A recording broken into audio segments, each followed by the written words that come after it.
Եթերում ազատ լուրերի հիմնական թողարկումն է, ես Արա Աբրահամյանն եմ, բարի երեկո, օրվա իրադարձությունները նախամարում։ Սուրեն Պապիկյանը պաշտոնական այցով Իրանում է, որտեղ կայացել է նրա հանդիպումները Իսլամական Հանրապետության պաշտպանության եւ զինված ուժերի աջակցման նախարար բրիգադի գեներալ Ազիզ Նասիրզադեի, Իրանի զինված ուժերի գլխավոր շտաբի պետ գեներալ-մայոր Աբդոլռահիմ Մուսավիի հետ։ Հանդիպան ընթացքում քննարկվել են պաշտպանության ոլորտում Հայաստան-Իրան գործակցությանն ու տարածաշրջանային անվտանգության առնչվող հարցեր։ Արտաքին գործերի նախարար Արարատ Միրզոյանի այցն էլ Շվեյցարիա շարունակվում է։ Ժնևում կայացել է նրա հանդիպումները Շվեյցարիայի արտաքին հարաբերությունների դաշտային դեպարտամենտի ղեկավար Իգնասիո Կասիսի, ՄԱԿ-ի մարդու իրավունքների բարձր հանձնակատար Վոլկեր Տյուրկի հետ։ Ժնևում ՄԱԿ-ի մարդու իրավունքների խորհրդի 61-րդ նստաշրջանի շրջանակներում Հայաստանի Հանրապետության ԱԳՆախարարի տեղակալ Ռոբերտ Աբիսօղումյանը հանդիպում է ունեցել Ադրբեջանի ԱԳՆախարարի տեղակալ Էլնուր Մամեդովի հետ։ Զրուցակիցները քննարկել են բազմակողմ հարթակներում վստահության ամրապնդման ուղղված հնարավոր միջոցները։ Ազգային ժողովի պետաիրավական հարցերի մշտական հանձնաժողովի նիստում հակակոռուպցիոն կոմիտեի նախագահը ներկայացրել է կոմիտեի 25 թվականի գործունեության զեկույցը եւ անդրադարձել տարիներով ձգվող մի շարք քրեական գործերի։ 2026 թվականի հունիսի 7-ին նախատեսվող խորհրդանական ընտրություններին ընդառաջ իշխանությունը բարձրացնում է ոչ միայն հաղթելու, այլև սահմանադրական մեծամասնություն ձևավորելու նշածողը, ազգային ժողովի փոխնախագահ Ռուբեն Ռուբինյանի ճեպազրույցը։ Մշակութային արժեքների արտահանման ընթացակարգերը Հայաստանում վերաձևակերպվում են։ Ինչ է առաջարկվում։ Փոփոխություններն առաջին ընթերցում քննարկվել են ազգային ժողովի համապատասխան հանձնաժողովում։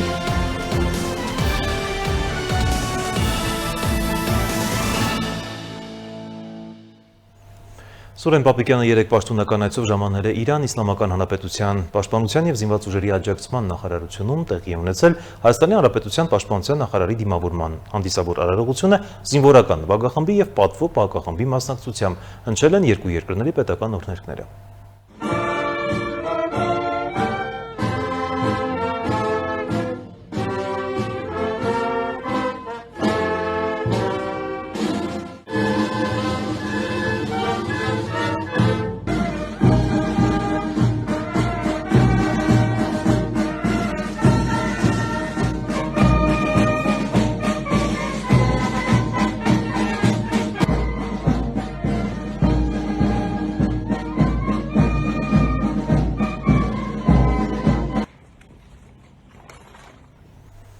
Իրանում կայացել է Պապիկյանի հանդիպումը Իսլամական Հանրապետության պաշտպանության եւ զինված ուժերի աջակցման նախարար գեներալի բրիգադ Ազիզ Նասիրզադեի հետ։ Հանդիպանը մասնակցել է նաեւ Իրանում Հայաստանի դեսպան Գրիգոր Հակոբյանը։ Նախարարները բարձր են գնահատել պաշտպանության բնագավառում Հայաստան-Իրան գործակցության մակարդակը, հաստատակամություն հայտնել շարունակելու աշխատանքները երկկողմ հարաբերությունների զարգացման ուղղությամբ քննարկել գործակցությանը վերաբերող հարցեր։ Զրուցակիցները նաեւ մտքեր են փոխանակել տարածաշրջանային ու միջազգային անվտանգության առնչվող հարցերի վերաբերյալ։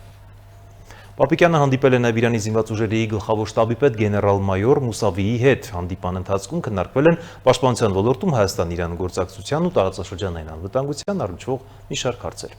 ԱԳՆախարար Արարատ Միրզոյանի այցն Շվեյցարիա շարունակվում է։ Ժնևում կայացել է նրա հանդիպումը Շվեյցարիայի արտաքին հարաբերությունների դաշտային դեպարտամենտի ղեկավար Կասիսի հետ։ Զրուցակիցները քննարկել են Հայաստանի եւ Շվեյցարիայի միջև գործընկերության զարգացման եւ երկկողմ օրակարգը բովանդակային նոր ուղղություններով հարստացնելուն ուղղված աշխատանքները։ Միրզոյանը նշել է, որ Հայաստանի կառավարությունը որոշում է կայացրել Բեռնում հիմնել Հայաստանի Հանրապետության ռեզիդենտ դեսպանություն։ Երկուստե գոհունակությամբ ընդգծվել է, որ դա նոր խթան կհանդիսանա երկկողմ ավելի սերտ գործակցության համար։ Միրզոյանը եւ Կասիսը մտքեր են փոխանակել նաեւ տարածաշրջանային գործընթացների վերաբերյալ։ Ընդգծվել է Հայաստանի ու Ադրբեջանի միջև հաստատված խաղաղության եւ դրա ամրապնդման ուղղված հետեւողական քայլերի կարեւորությունը։ Միրզոյանը հանդիպում է ունեցել նաև ՄԱԿ-ի մարդու իրավունքների բարձր հանձնակատար Վոլկեր Տյուրկի հետ քննարկել մարդու իրավունքների միջազգային համակարգի առջև ծառացած արդի մարտահրավերները։ Միրզոյանը ներկայացրել է Հայաստանի ու Ադրբեջանի միջև հաստատված խաղաղության հետագա ինստիտուցիոնալացման հարցը, Հայաստանի մոտեցումները, անդրադարձ է կատարվել խաղաղության շարունակական ամրապնդմանը, վստահության մթնոլորտի խթանման ուղղված քայլերին, նաև հակամարտությունից տուժած բնակչության խնդիրների եւ հումանիտար բնույթի հարցերի հասցեագրմանը։ Ժնևում ՄԱԿ-ի մարդու իրավունքների խորհրդի 61-րդ նստաշրջանի շրջանակներում Հայաստանի Հանրապետության ԱԳՆախարարի տեղակալ Ռոբերտ Աբիսօղումյանը հանդիպում է ունեցել Ադրբեջանի ԱԳՆախարարի տեղակալ Էլնուր Մամեդովի հետ։ Հանդիպումը կայացել է ի շարունակություն քաղաքական բարձր մակարդակով տեղի ունեցած շփումների։ Զրուցակիցները քննարկել են բազմակողմ հարթակներում եւ միջազգային կազմակերպությունների շրջանակներում վստահության ամրապնդման ուղղված հնարավոր միջոցները։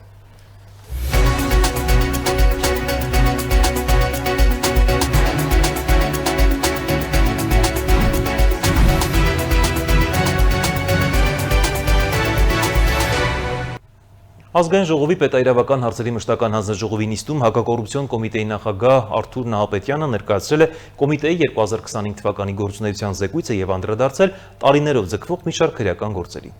Ազգային ժողովի պետական իրավական մշտական հանձնաժողովում գումարվեց հերթական նիստը, իսկ օրակարգում ընդգրկված էր մեկ հարց՝ հակակոռուպցիոն կոմիտեի 2025 թվականի գործունեության մասին հաշվետվությունը, որն ըստ ընթացակարգի քննարկվում է ազգային ժողովի գլխային հանձնաժողովում, ապա ներկայացվում ազգային ժողովի լիագումար նիստերին։ Հանձնաժողովի նիստին հիմնական զեկույցով հանդես եկավ հակակոռուպցիոն կոմիտեի նախագահ Արթուր Նահապետյանը։ Ըստ նրա, թեև 2025 թվականի դեկտեմբերի 31-ի դրությամբ կոմիտեն ամբողջությամբ համալրված չի եղել հաստիքացուցակում առկա աշխատակիցներով, բայց դրանից կառույցի աշխատանքը չի տուժել, իսկ կոմիտեի գործունեության արդյունավետությունը բարձրացնելու նպատակով մի շարք բարեփոխումներ են նախաձեռնվել, որոնց թվում կառույցի կազմում նախկինում գործած վարչություններին ավելացվել է մասնագիտական եւ նեղ մասնագիտական եւս 6 վարչություն։ Նահապետյանի խոսքով կառուցվածքային փոփոխությունների արդյունքում օպերատիվ հետախուզական վարչությունների կազմում ձևավորվել են նաև տարածքային երկու ստորաբաժանումներ՝ Լոռու եւ Շիրակի մարզերում, նաև Վայոց ձորի եւ Սյունիքի մարզերում նոր բաժիններ։ Ըստ նրա, նմանատիպ ստորաբաժանումների առկայությունը թույլ է տալիս կառույցին ավելի արդյունավետ գործունեություն ծավալել։ Տարածքային բաժինների ստեղծումը թույլ կտա անմիջապես արձագանքել կոռուպցիոն հրահանգերին, բացի այդ տարածքային ստորաբաժանումների աշխատակիցները տեղում հնարավորություն կունենան ավելի լավ ծանոթ լինել սոցիալական եւ տնտեսական հարաբերություններին, ինչը մեծ առավելություն է կոռուպցիոն ռիսկերի նույնականացման հարցում։ Քննված քրեական վարույթները անցած 2025 թվականի ընթացքում կազմել են 2585-ը, որոնցից 895 քննությունն ավարտվել է։ Այդ վարույթներից 273-ը ավելի քան 661 անձանց շրջանակով մեղադրական եզրակացությամբ ուղարկվել է դատարան, 617-ը կարճվել։ 2024 թվականի համեմատությամբ քննված վարույթների թիվը աճել է 12.9%-ով, իսկ ավարտված վարույթների թիվը 4.8%-ով։ Նահապետյանի զեկույցի հաջորդ հատվածում կառույցի գործունեության թվաբանական պատկերի ներկայացումն էր։ Նախաքննությունն ավարտված 839 քրեական վարույթներից 236-ն ավարտվել է մինչև 2 ամիս ժամկետում, 173-ը 2-ից 4 ամիս ժամկետում, 89-ը 4-ից 6 ամիս ժամկետում, 174-ը 6-ից 12 ամիս ժամկետում, իսկ 167-ը 1 տարուց ավելի ժամկետում։ Ավարտված քրեական վարույթներով կալանավորված է եղել 106 մեղադրյալ, որից 69 կալանքի տակ է պահվել մինչև 2 ամիս, 33-ը 2-ից 4 ամիս, իսկ 4-ը 4-ից 6 ամիս ժամանակահատվածով։ 2025 թվականի ընթացքում ավարտված եւ կարճված եզրակացության գույքային վնասի չափը կազմել է 8 միլիարդ 451 միլիոն 408 հազար 373 դրամ։ Պետությանը պատճառված վնասի չափը կազմել է 4 միլիարդ 585 միլիոն դրամ։ 1 միլիարդ 642 միլիոն դրամն էլ փաստացի դրամական տեսքով վերականգնվել է։ Հաշվետու ժամանակահատվածում կոմիտեի 1 քննիչի բաժին է հասել 44 քրեական վարույթ, որը նախորդ տարվա համեմատությամբ կրկին աճ է գրանցել։ Նիստի ընթացքում պետական իրավական հարցերի մշտական հանձնաժողովի անդամ Գեղամ Նազարյանը կոմիտեի նախագահ Արթուր Նահապետյանից հետաքրքրվեց, թե արդյոք ներկայացված թվերը խոսում են կոռուպցիայի աճի մասին, կամ ինչ քայլեր են ձեռնարկվում, եթե իսկապես կոռուպցիայի աճ է նկատվում։ Պատգամավորի հարցին ի պատասխան կոմիտեի նախագահն ասաց. Այս առումով կարող եմ ասել, որ ունենք բացահայտման տեսանկյունից դրական դինամիկա, ինչը ոչ թե խոսում է կոռուպցիոն երևույթների, կոռուպցիոն հանցագործությունների աճի մասին, այլ բացահայտման ուղղությամբ կատարված մեծածավալ աշխատանքների մասին։ Նիստի ընթացքում ելույթի հնարավորություն ստացած հանձնաժողովի մեկ այլ անդամ ԿՊ խմբակցության պատգամավոր Արփինե Դավոյանի դիտարկմամբ էլ հանրության հուզող խնդիրներից է նաև տարիներով ձգձգվող քրեական գործերը, որոնք նույն հանրության մոտ ավելի շատ ստեղծում են անվստահության մթնոլորտ ինչպես կառույցի, այնպես էլ իշխանությունների նկատմամբ, ինչը պատգամավորի գնահատմամբ անթույլատրելի է, քանզի իսկապես իշխանության եւ համապատասխան գերատեսչությունների կողմից կոռուպցիայի նկատմամբ ահռելի աշխատանքներ են տարվել։ Մենք անդադ քննարկում ենք հակակոռուպցիոն կոմիտեում չհամալրված լինելու քննիչներով չհամալրված լինելու հարցը, որը բերում է նաև օրինակ այս գործը 2018 թվականից մինչև այսօր քննվում է եւ որևէ քաղաքացու հետաքրքիր չէ քննիչները շատ են, քիչ են, ինչի են քիչ, այս մարդիկ եւ մենք բոլորս այդ հարցերի պատասխաններն ենք ուզում ինչի են գործերը երկար քննվում։ Ես օբյեկտիվորեն հասկանալով, որ այո, կա չհամալրվածություն եւ այլ, բայց քաղաքացու տեսանկյունից նայելով ասում եմ, դե համալրեք։ ԿՊ խմբակցության падգամավոր Արփինե Դավոյանը հետաքրքրվեց նաև դեռևս 2018 թվականից հետաքննվող մոնումենտի հանրահայտ առանձնատների ճակատագրով, որին ի պատասխան հակակոռուպցիոն կոմիտեի նախագահը ընդգծեց, որ արդեն այս տարի այդ առնչությամբ հարուցված վարույթները կավարտվեն եւ կհետևեն թիրախային գործողություններ։ Հակակոռուպցիոն կոմիտեի նախագահ Արթուր Նահապետյանը լրագրողների հետ զրույցում հավաստել է, որ ընտրություններին ընդառաջ յուրաքանչյուրն անկախ կարգավիճակից անօրինական գործողություններ կատարելու դեպքում իրավական գնահատական է ստանալու։ Պետաիրավական հարցերի մշտական հանձնաժողովից հետո հակակոռուպցիոն կոմիտեի նախագահ Արթուր Նահապետյանը լրագրողների հետ զրույցում անդրադարձել է մի շարք խնդրահարույց եւ հանրության շրջանում լայնորեն քննարկվող հարցերի։ Նա խոսել է հատկապես խորհրդարանական ընտրություններին ընդառաջ հնարավոր իրավախախտումների մասին։ Ըստ Նահապետյանի Հայաստանի Հանրապետությունում յուրաքանչյուր անձ լինի պաշտոնյա իշխանության կամ ընդդիմության ներկայացուցիչ կփորձի բարեգործության կամ այլ ծրագրերի անվան տակ կաշառել ընտրողին իրավական համապատասխան գնահատական կստանա եւ այդ ուղղությամբ քայլեր կձեռնարկվեն։ Եթե ունենանք կուսակցության անդամ, այլ իրավական գնահատական կլինի։ Եթե ունենանք կուսակցության ոչ անդամ, կունենանք այլ իրավական գնահատական։ Իմ ասածն է, որ ցանկացած դեպքում, երբ որ ստանում ենք հաղորդում, այդ հաղորդման կապակցությամբ ստուգում ենք, գործողություններ ենք անում, իրավական առումով դեպքի հանգամանքները համադրում ենք Քերական օրենսգրքի 221 հոդվածի հետ, եւ եթե ունենք նույնացում, այդ դեպքով քերական բարույթ կնախաձեռնենք։ Հակակոռուպցիոն կոմիտեի նախագահն անդրադարձ կատարեց նաև իրենց կառույցի աշխատանքի վերաբերյալ գնահատականներին։ Նա նշեց, թե կառույցի նախորդ տարվա գործունեությունը դրական է գնահատվել, սակայն դեռևս կան խնդիրներ, որոնք վերացնելու ուղղությամբ աշխատանքները շարունակվում են։ Որպեսզի գնահատենք լավ, կամ գերազանց, այդ առումով մենք ամենօրյա ռեժիմով մեծ աշխատանք ենք կատարում եւ խնդիրները, որոնք որ մեր առջև ծառացած են, փորձում ենք լուծել ամենօրյա ռեժիմով, որպեսզի արդյունքում հասնենք այն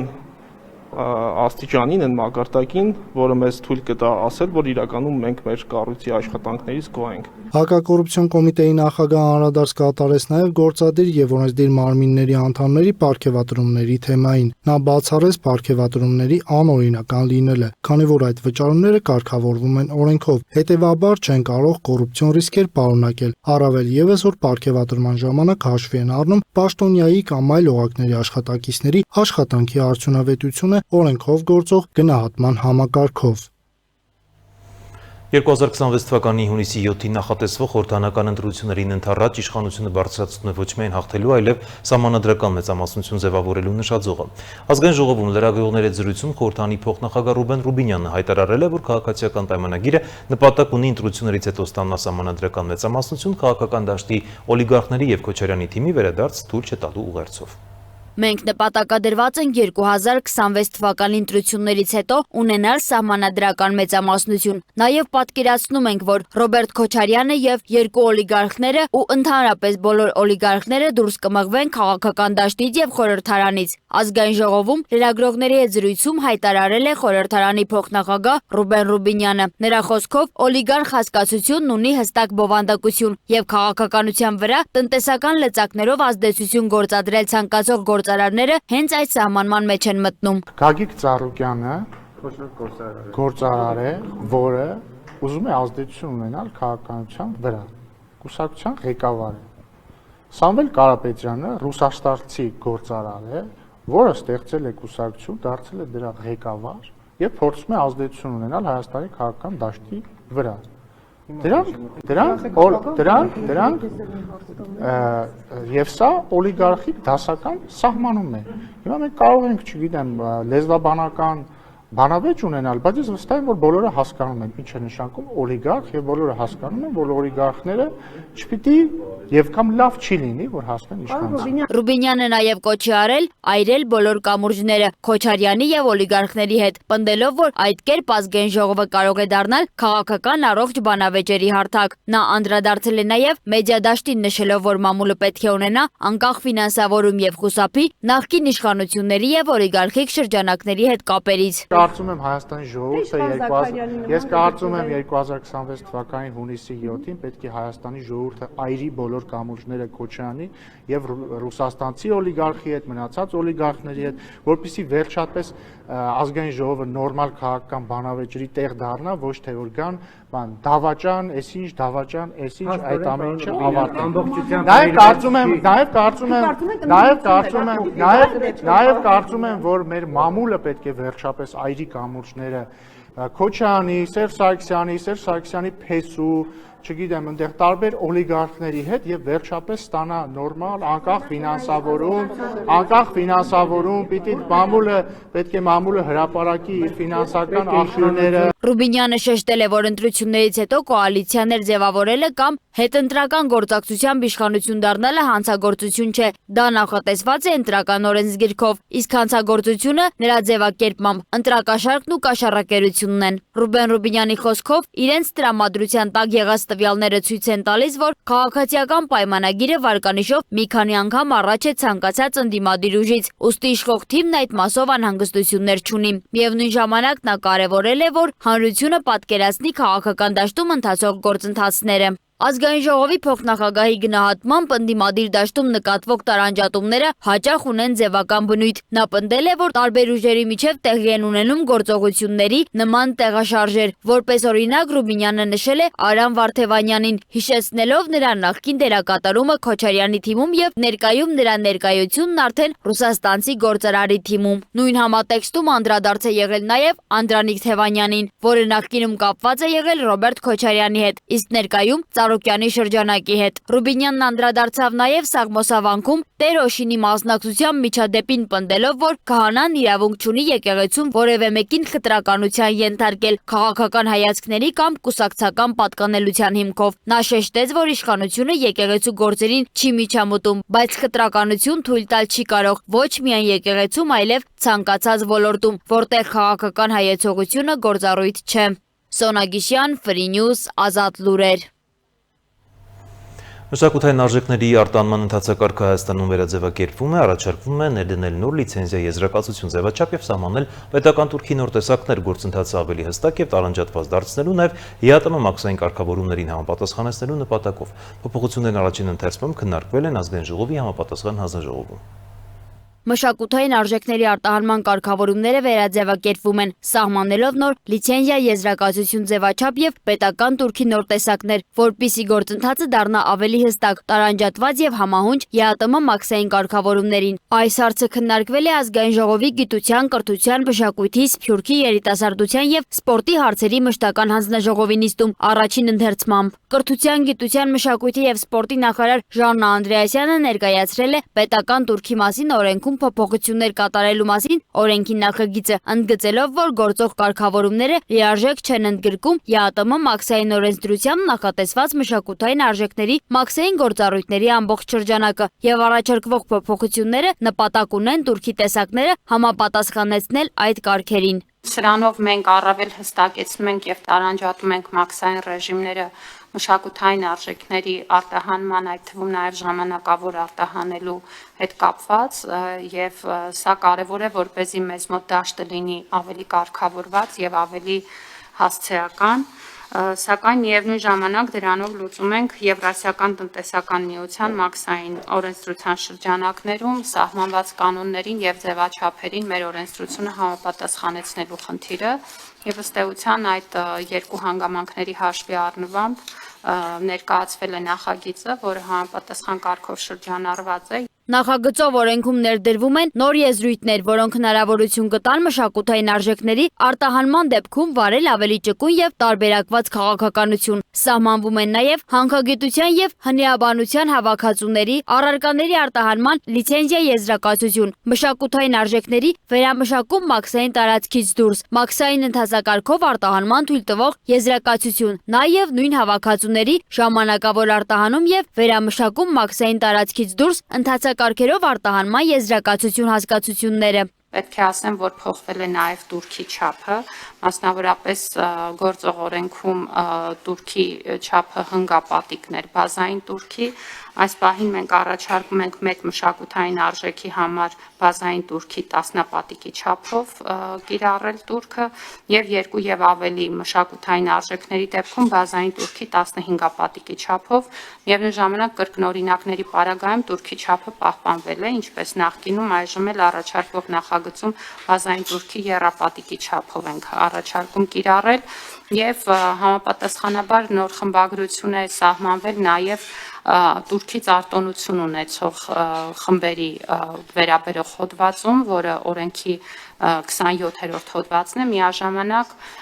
արտոնության մասում վերանայվել են փաստաթղթերի անվանումները, խմբերը չեն փոխվել։ Ժաննա Անդրեասյանի խոսքով փոփոխությունների արդյունքում ակնկալվում է բարձրացնել վարչարարության արդյունավետությունը, կարգավորել մշակութային արժեքների արտաքին առևտուրը, արտահանումն ու ներմուծումը, նաև մաքսային մարմինների կողմից գանձվող պետական տուրքերն ավելի հստակ տարանջատել։ Քննարկման արդյունքում հանձնաժողովը նախագծին տվել է դրական եզրակացություն եւ այն նախատեսվում է ներառել ազգային ժողովի առաջիկա հերթական նիստերի օրակարգի նախագծում։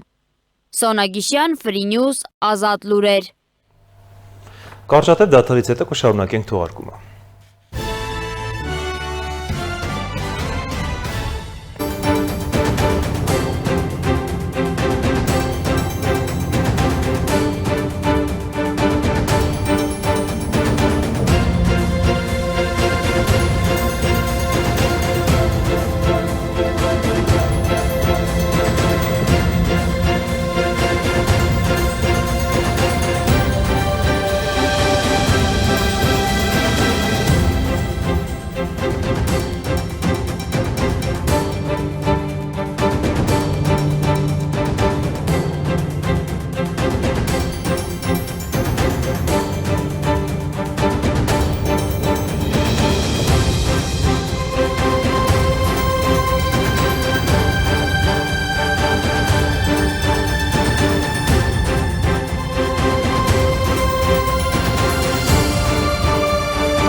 Շարունակում ենք թողարկումը Իրանի Իսլամական հեղափոխության պահապանների կորպուսի ցամաքային զորքերը ռազմական վարժանքներ են անցկացրել երկրի հարավային ծովափին։ Սա տեղի ունենում Ամերիկայի Միացյալ Նահանգների հայտարարության ֆոնին, թե քննարկվում է Իրանի նկատմամբ հնարավոր օդային հարվածները։ Երեկ էլ Իսլամական Հանրապետության արտգործնախարարության պաշտոնական ներկայացուցիչ Բաղային էր ասել, որ Իրանի դեմ ամերիկյան հարձակման դեպքում պատասխանը կատաղի բնույթ կկրի։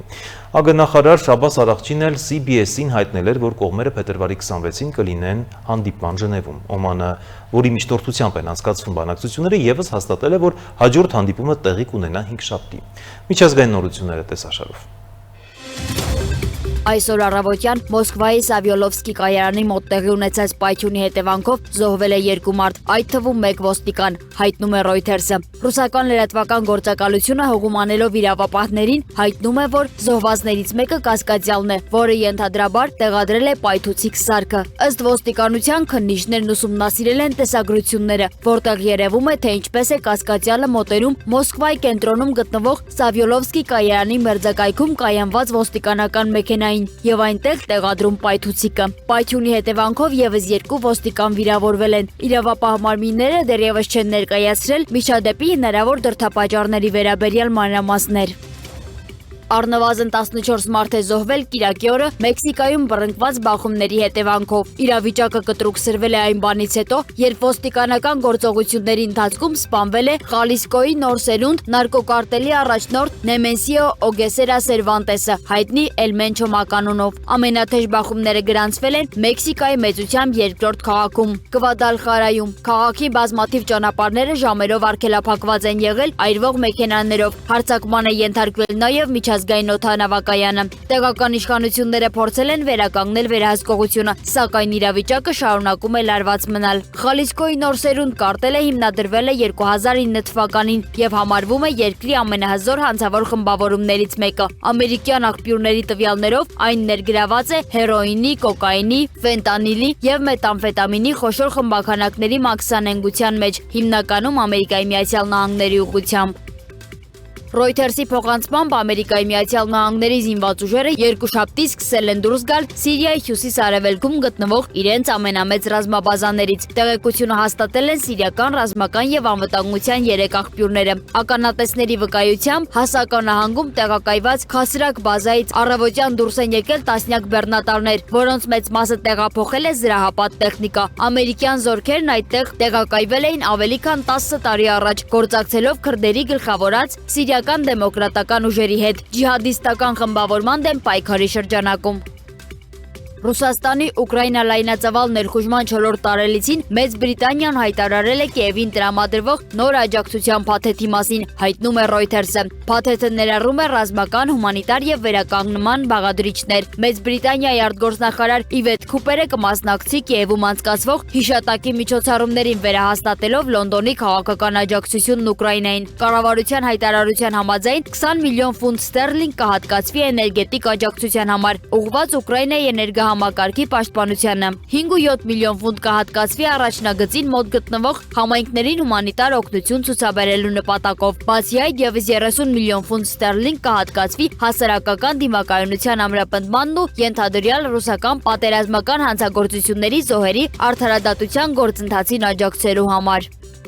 Ամերիկայի Միացյալ Նահանգների պետքարտուղար Մարկո Ռուբիոն կարող է հետաձգել Իսրայել նախատեսված այցը, որի ընթացքում պետք է հանդիպեր վարչապետ Բենյամին Նեթանյահուի հետ, քննարկելու Իրանի նկատմամբ հնարավոր ռազմական գործողությունները։ Ըստ AFP-ի այցը շարունակում է մնալ օրակարգում, սակայն դրա ժամանակացույցը կարող է փոփոխվել։ Նախապես նախատեսվում էր, որ Ռուբիոն շաբաթ օրը կհանդիպի Իսրայելի վարչապետին, միևնույն ժամանակ իսրայելական լրատվամիջոցների հաղորդմամբ Ամերիկայի Միացյալ Նահանգների պետքարտուղարի ժամանումը կարող է տեղափոխվել մարտի 2-ին։ Այսի շուրջ անորոշությունը պայմանավորված է տարածաշրջանային զարգացումներով եւ Իրանի հարցով շարունակվող դիվանագիտական գործընթացով։